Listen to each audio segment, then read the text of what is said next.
Bapak Ibu, mari kenal Tuhan secara benar. Amin. Haleluya.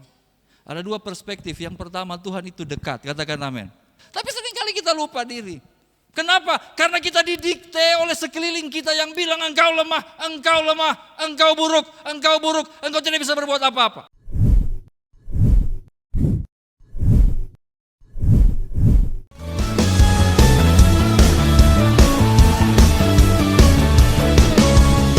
Haleluya, Shalom jamaat Tuhan, selamat datang dan selamat beribadah di Gereja GPDI Kalvari Kupang. Mari sama-sama kita akan melihat pengumuman untuk jadwal ibadah sepekan. Oleh kuasa dan Allah di pihak kita, siapa dapat melawan? Kita lebih dari pemenang, lebih dari pemenang, pemenang dalam segala perkara. Oleh kuasa dan Allah di pihak kita, siapa dapat melawan? Kita lebih dari pemenang. Haleluya, haleluya. Maka apa?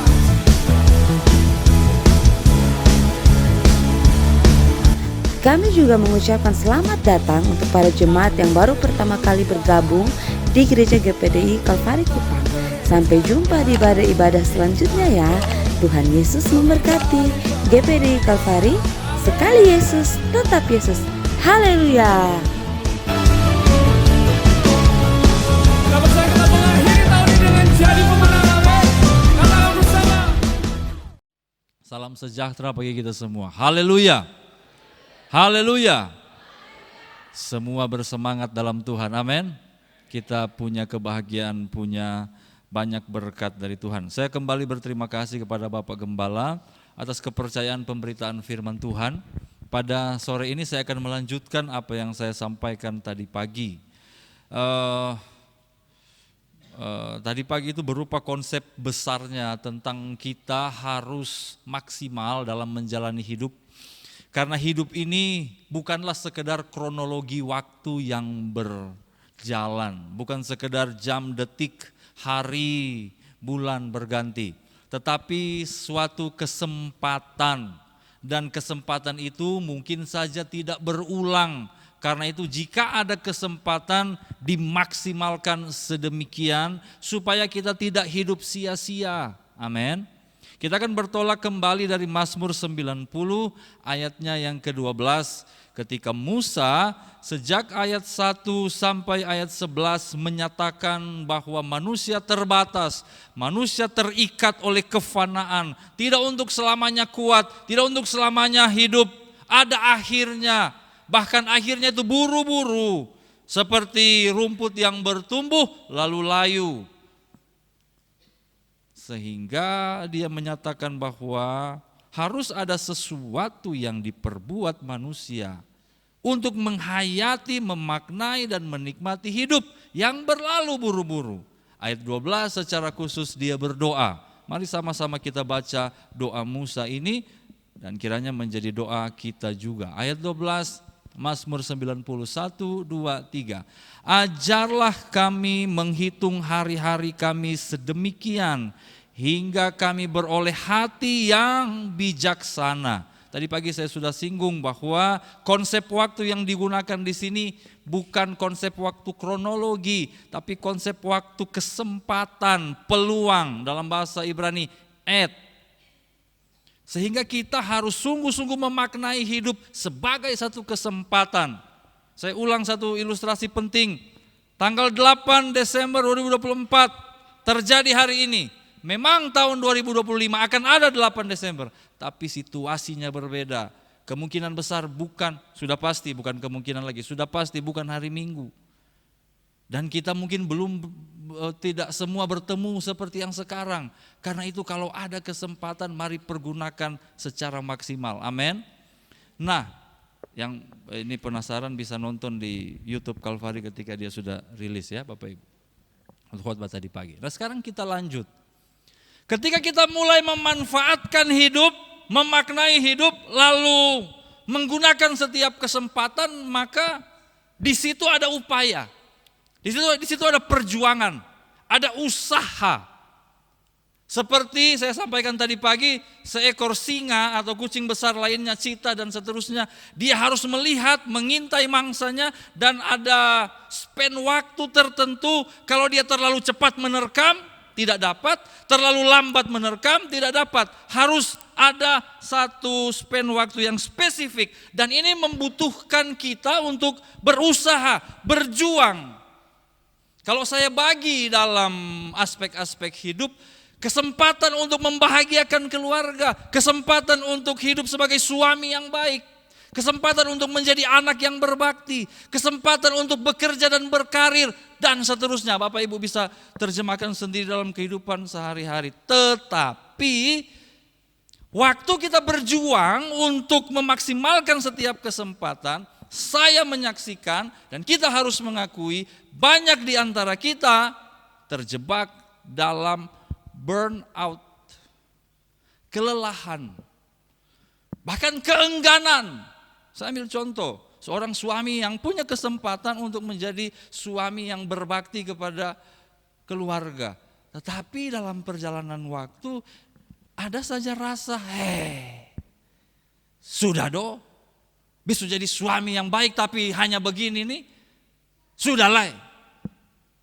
Ada banyak faktor yang bisa menyebabkan itu. Mungkin karena istri yang kita anggap, saya suami ya, kita anggap kurang menghargai, pemalas. Atau anak-anak yang kita sudah berusaha sedemikian rupa supaya mereka hidup baik, tapi song dihargai betan. Contoh, burnout, sehingga capek. Ibu-ibu, ada mungkin ibu-ibu yang merasa diremehkan. Apalagi suami capek-capek pulang minta sesuatu, ibu-ibu lambat. Ada satu kalimat yang bisa menyakiti ibu-ibu ketika dia bilang, lu nih hanya di rumah baru lambat bawa teh. Itu ibu dia sampai sini, orang Kupang bilang dari waktu pertama kali beta dengar itu istilah besok sampai sini. Siapa ya anak pemuda siapa dulu waktu pertama saya datang Kupang? Kahit besok sampai sini. Maksudnya sampai sini apa? Baru dia lanjut, pokoknya besok gigi asam. Lupung gigi asam. Maksudnya su jengkel. Sehingga membuat kita mau berperan sebagai istri yang baik, ada peluang, ada kesempatan menjadi enggan, menjadi burnout, menjadi peduli amat dulu. Demikian dengan posisi-posisi kita. Pelayan Tuhan, haleluya. Masih setia, masih semangat, amin. Bapak Gembala Sondia beta. Begini begitu, beta setia, beta hidup begini saja. Ada masalah itu yang terlihat. Jujur saja kita memang akan menghadapi. Ketika kita berusaha memanfaatkan kesempatan untuk menikmati hidup, memaksimalkannya bagi kebaikan kita, bagi kebaikan orang lain, akan ada halangan-halangan, dan halangan itu biasanya keengganan atau masalah yang mentok sehingga kita merasa peduli amat. Bapak Ibu Saudara yang dikasihi Tuhan, saya akan mengambil satu contoh, tidak jauh-jauh, bukan orang yang lain, tapi tetap Musa, Bapak Ibu. Mari kita berpindah ke Keluaran pasal 2. Keluaran pasal 2. Musa ini di Keluaran pasal 2 dikatakan firman Tuhan sudah diasuh oleh putri Firaun, tinggal di rumah di istana Firaun. Dan ayat 11 bilang begini, pada waktu itu ketika Musa telah dewasa, ukuran dewasa di sini antara 30-an sampai 40-an tahun untuk orang pada masa itu, untuk orang Israel. Jadi sudah 30-an, minimal 25, oke lah 30-40 sesuai tradisi. Pada waktu itu ketika Musa telah dewasa, ia keluar mendapatkan saudara-saudaranya untuk melihat kerja paksa mereka. Lalu dilihatnyalah seorang Mesir memukul seorang Ibrani, seorang dari saudara-saudaranya itu. Ini betapun keluarga dipukul oleh orang Mesir karena orang Mesir memang sementara menjajah, memperbudak orang Ibrani. Ayat 12, ia melihat satu kesempatan, beta harus maksimalkan kesempatan ini. Ayat 12, ia menoleh ke sana sini, dilihatnya tidak ada orang, dibunuhnya orang Mesir itu, disembunyikan mayatnya dalam pasir. Bapak Ibu baca sendiri kisah ini ketika berlanjut ayat 13. Kasus berikut, keesokan harinya 2 orang Ibrani bakelae, lalu dia tegur, kenapa besom baku pukul? Ayat 14, orang Ibrani bilang, memangnya kenapa? Lu siapa? Siapa yang angkat lu jadi ketompu hakim? Lu mau bunuh beta kayak lu bunuh itu orang Mesir kemarin. Bapak Ibu, Musa sudah berjuang. Musa sudah memanfaatkan kesempatan untuk menjadi berkat, untuk menolong orang Ibrani. Tetapi ketika pertolongannya dia lakukan, mentok, tidak dihargai. Bahkan firman Tuhan mencatat Musa harus melarikan diri karena Firaun mendengar tentang perkara itu dan dia dicari sebagai buronan untuk dihukum. Tetapi ternyata terpisahnya Musa dari situasi ini ada maksud. Sebelum seseorang bisa terjun dalam kehidupan yang maksimal, melayani Tuhan, melakukan sesuatu yang besar, memanfaatkan setiap peluang untuk kebaikan orang lain, seseorang itu harus sadar dulu, harus diproses sedemikian rupa untuk mengerti minimal 3 hal secara bersamaan.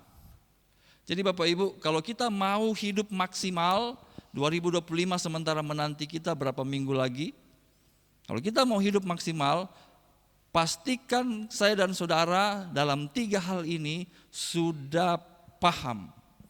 Bahasa teologinya khatam. Sudah tuntas mengerti. Apa itu? Pertama, harus maksimal mengerti kehendak Allah. Katakan amin. Musa harus Tuhan bawa kepada satu proses. Saya dan saudara tidak usah selama itu. Kira-kira 40 tahun Bapak Ibu. 40 tahun pangeran Mesir ini harus diam di tanah Midian. Dan firman Tuhan mencatat pasal 3 kitab Keluaran ayat 1. Dia menjadi gembala kambing domba Yitro mertuanya. Dia belum bisa maksimal untuk membebaskan bangsanya. Diam dulu 40-an tahun. Lama sekali dia belajar. Untuk belajar 3 hal. Yang pertama, dia harus mengerti kehendak Tuhan, pribadi Tuhan secara utuh. Perhatikan ayat 2 Keluaran pasal 3. Saya baca, lalu malaikat Tuhan menampakkan diri kepadanya di dalam nyala api yang keluar dari semak duri. Lalu ia melihat dan tampaklah semak duri itu menyala tetapi tidak dimakan api. Musa menyimpang ke sana memeriksa penglihatan itu dan Tuhan berkata, Musa, Musa. Ayat 4 dia menjawab, ya Allah. Dan seterusnya Tuhan memperkenalkan diri secara utuh kepada Musa. Supaya saya dan saudara bisa plong menjalani hidup yang maksimal, engkau harus paham siapa Tuhanmu. Katakan amin. Belum tentu saudara datang di gereja lalu saudara paham siapa Tuhan saudara. Banyak orang tuh, apalagi di daerah Kristen, datang ke gereja itu sebagai satu kebiasaan. Biar hari Sabtu dia ada mabok barat, pulang rumah 2:30 pagi, tinggal merayap, tetapi begitu lonceng, kalau di Manado ada lonceng, saya tidak tahu di desa-desa. Teng, jam 6 dia hop berdiri tegak. Bukannya lu mabok tadi malam, beta harus pergi gereja. dan betul saudara, dia ganti baju walaupun mulut bobo moke,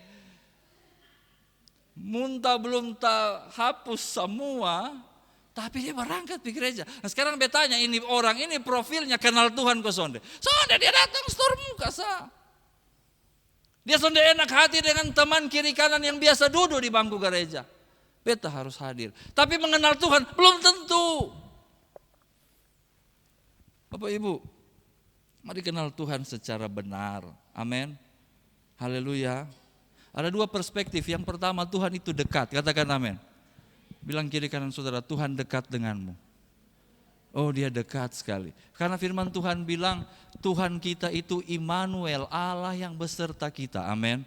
Di dalam kita di dalam Dia. Yesus, Natal ini kita peringati sebagai Immanuel, Kristus turun dari sorga, menjadi bayi manusia, bahkan rela mati bagi saya dan saudara, supaya yang percaya tidak binasa, melainkan beroleh hidup yang kekal. Katakan amin. Kita bersatu, dekat sekali hubungan, maka kita bisa berkata kepada Tuhan Allah, Bapa. Dekat.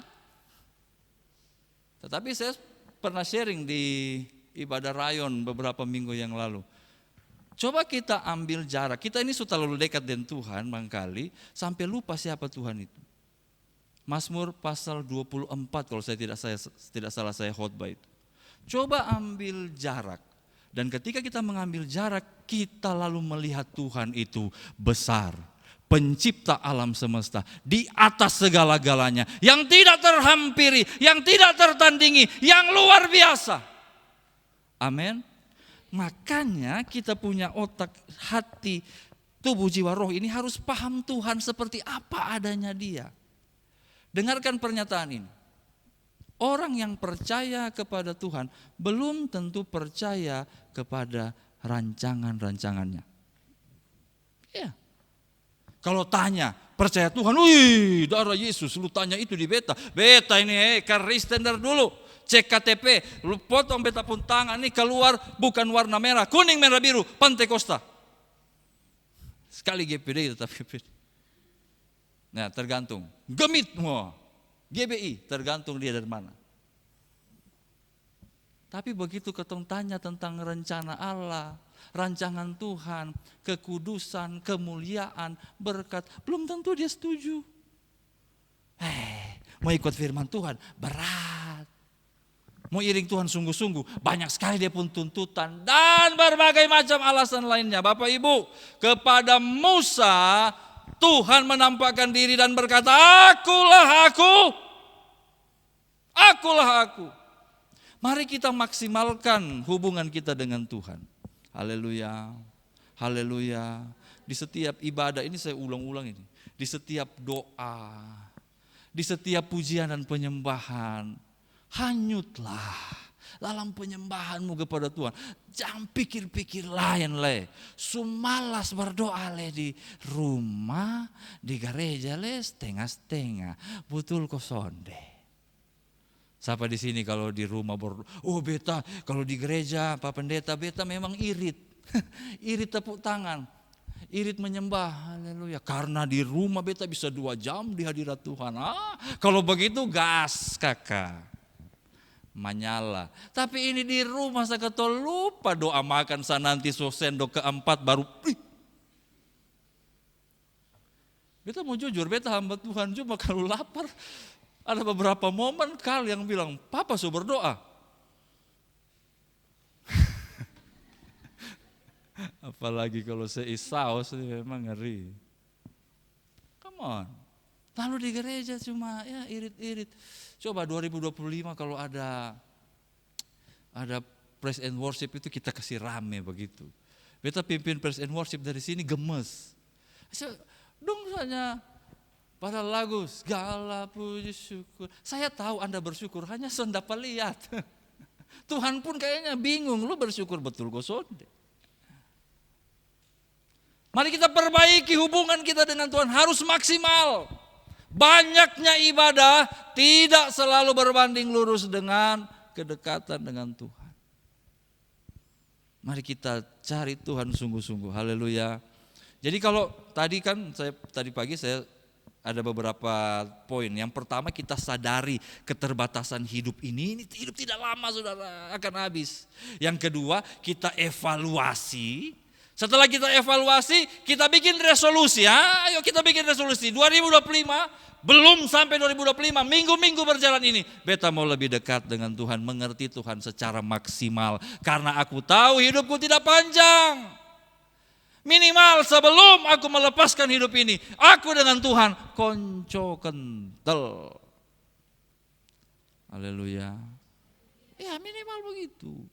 Nah yang kedua, setelah Musa Tiga hal ini yang saya mau sharing, ini tiga ini sebenarnya berjalan bersamaan dia.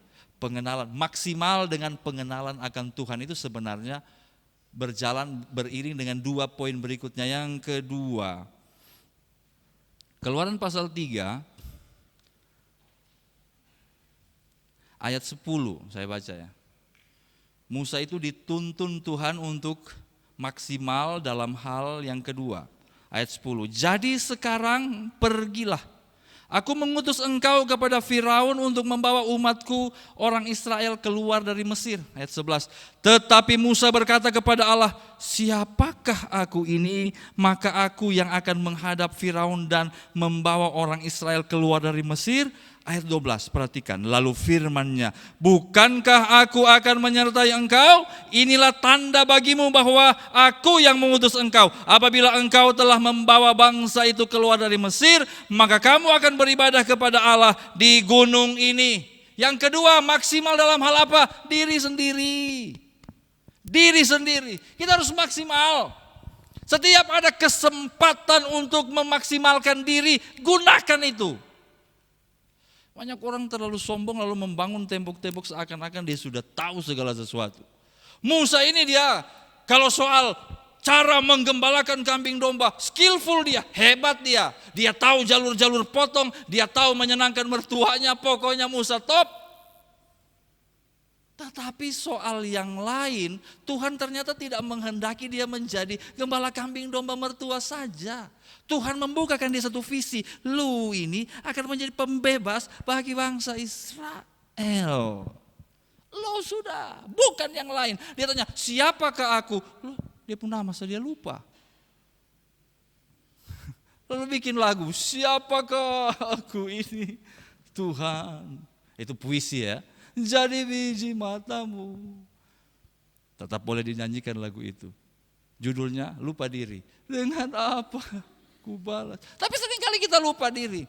Kenapa? Karena kita didikte oleh sekeliling kita yang bilang engkau lemah, engkau buruk, engkau tidak bisa berbuat apa-apa. Pergaulan di sekeliling kita define ourselves, menggambarkan siapa kita. Kita banyak bergaul dengan orang-orang brengsek dan kita menganggap diri kita brengsek. Sehingga tidak maksimal kita untuk tampil, untuk bersinar.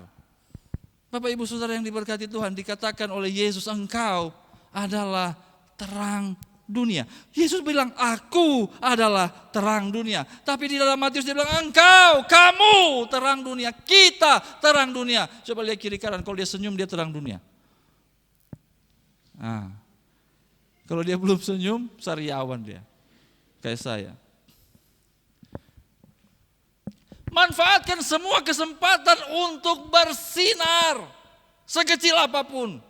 Nah, mulai kita pilih-pilih. Oh iya, nanti beta bersinar pada saat ibadah, pada saat berkhotbah, pada saat pimpin pujian,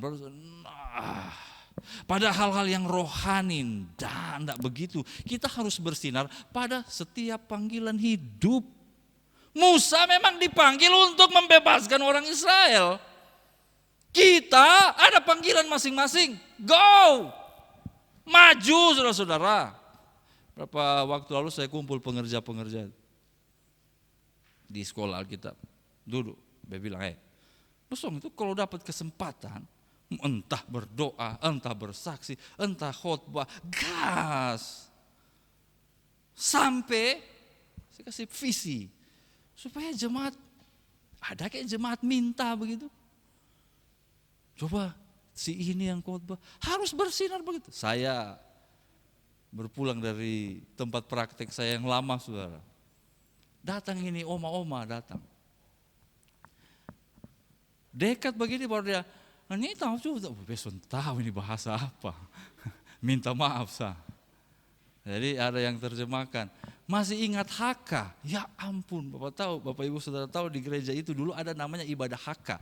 Ibadah Haka itu untuk etnis Tionghoa Haka yang berbahasa Haka. Dan memang saya itu sampai di request saudara untuk khotbah. Dan itu jemaat semua di atas 60-an tahun. Ini saya tanya masih ada ibadah? Sudah tidak ada karena banyak yang game over. Nah, waktu beta khotbah berapa? Tahun 2006, 2007, ya ada orang bukan cuma memang suka deka-deka kadaluarsa, mau bilang apa. Ya sekarang banyak yang suka, ini oma ini yang sisa-sisa su. Sampai di request ulang-ulang. Biar itu yang pengerja itu, yang kurus-kurus itu. Beta pigile. Ada penerjemah. Jadi ada pengerja paling senior, su opa-opa juga, beta khotbah. Opa oma, dia terjemahkan. Konceng-cong, pantang, tong-tong.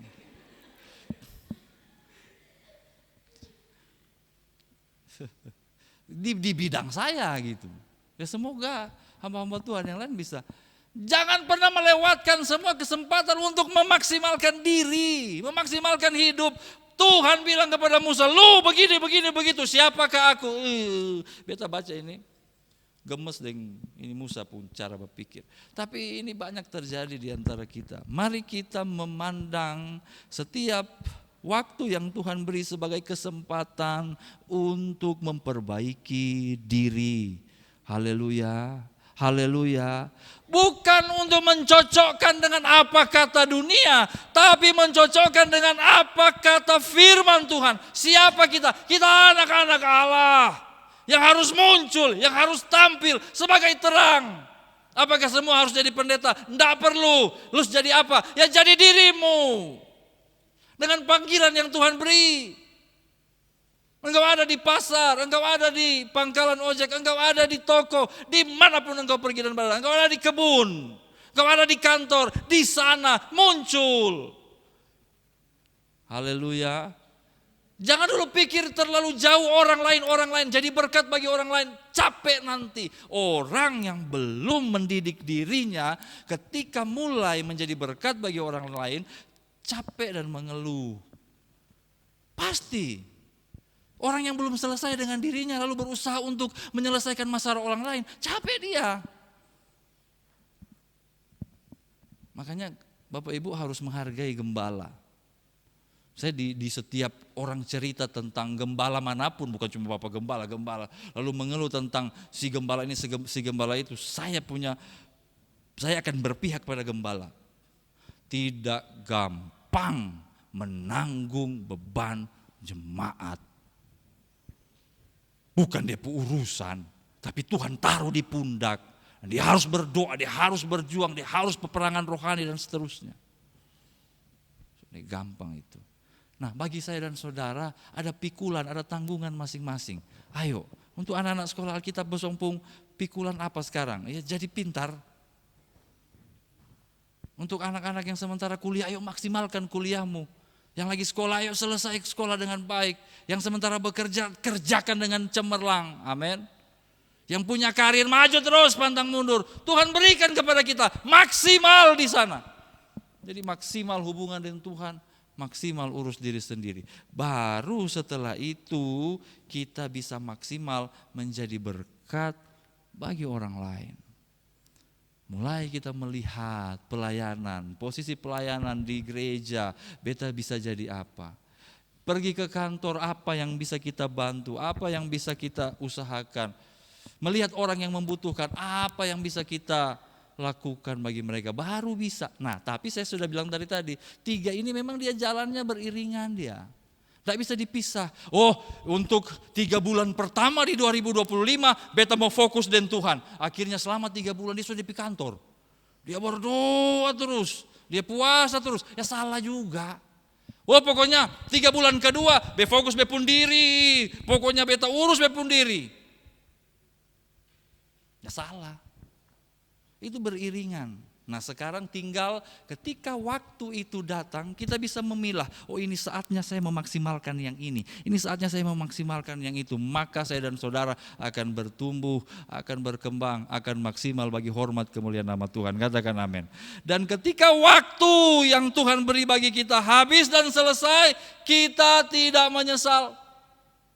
Ada satu kalimat di dalam perjanjian baru ketika Yesus menggambarkan orang yang mati. Dikatakan bahwa di alam maut akan ada teriakan-teriakan. Akan ada ratapan-ratapan. Dalam banyak konsep penafsiran menyatakan itu adalah teriakan, tangisan, ratapan penyesalan. Wih, seandainya beta ada begini dulu. Wih, seandainya beta ada bikin itu dulu. Wih, seandainya beta ada tahan diri. Wih, seandainya, tapi terlambat. Terlambat sudah. Kau datang padaku. Sudah lambat. Tidak bisa. Ya,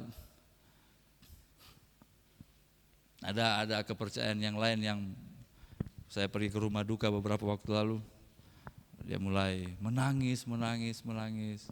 Lalu ada kalimat-kalimat, oh nanti ketong doa ya, doa kasih yang semeninggal. Baru dia tambah lagi, nanti doakan kami ya. Nah itu saya tidak menegasikan, itu kan kepercayaan orang. Tapi ketong sonde, pemisah kita dengan dunia ini tegas dan jelas. Yesus bilang, sonde bisa le. Dalam perumpamaan, orang kaya dengan Lazarus. Orang kaya dia pikir di dunia beta bisa atur, sampai di alam maut juga beta bisa atur. Coba Pak Abraham tolong doh. Tolong utus itu Lazarus yang ada di pangkuan Abraham, kau bilang di beta pun, saudara-saudara supaya dong sonde masuk sini. Abraham bilang, sonde bisa sayang. Sudah selesai. Tapi bagi saya dan saudara belum selesai. Kotong uji. Coba tarik napas. 1, 2, 3. Masih bernapas. Berarti masih ada waktu. Masih ada kesempatan. Lihat kiri kanan orang-orang yang mungkin engkau kasihi. Coba cari lihat. Cari istrimu, lihat. Suami, kakak, beradik, saudara. Masih ada kesempatan untuk berbuat baik. Masih puji Tuhan. Masih ada kesempatan. Saya tutup dengan puisi yang kita baca tadi pagi. Mazmur 90. Ayat 13 sampai 17. Kiranya doa Musa di ayat 12 tadi menjadi bekal kita mengakhiri tahun. Sudah le. Tadi pagi saya sudah bilang ayo menyesal bersama-sama atas apa yang sudah kita lewatkan di 2024. Tapi ingat 2025 jangkas lolos dia. Tangkap setiap kesempatan. Amin. Ayat 13 sampai 17, pelan-pelan kita baca. 13 dulu, 2, 3. Kembalilah ya Tuhan, berapa lama lagi? Dan sayangilah hamba-hambamu. 14. Kenyangkanlah kami di waktu pagi dengan kasih setia, supaya kami bersorak-sorai dan bersuka cita semasa hari-hari kami. 15. Buatlah kami bersuka cita seimbang dengan hari-hari Engkau menindas kami, seimbang dengan tahun-tahun kami mengalami celaka. 16. Biarlah kelihatan kepada hamba-hambamu perbuatanmu dan semarakmu kepada anak-anak mereka. 17. Kiranya kemurahan Tuhan Allah kami atas kami, dan teguhkanlah perbuatan tangan kami. Ya, perbuatan tangan kami, teguhkanlah itu. Sebelum saya berikan kepada Bapak Gembala, tunduk kepala sejenak. Ya Tuhan, kami rindu Engkau mengajar kami menghitung hari-hari kami sedemikian, supaya tidak lewat begitu saja. Kami ingin hidup yang maksimal, sehat maksimal, rohani maksimal, ekonomi maksimal, bahagia maksimal. Dan itu Tuhan sudah sediakan lewat kesempatan-kesempatan di waktu hidup kami. Ajar kami menghitung hari-hari itu sedemikian, supaya kami beroleh hati yang bijaksana. Amin. Saya kembalikan kepada Bapak Gembala.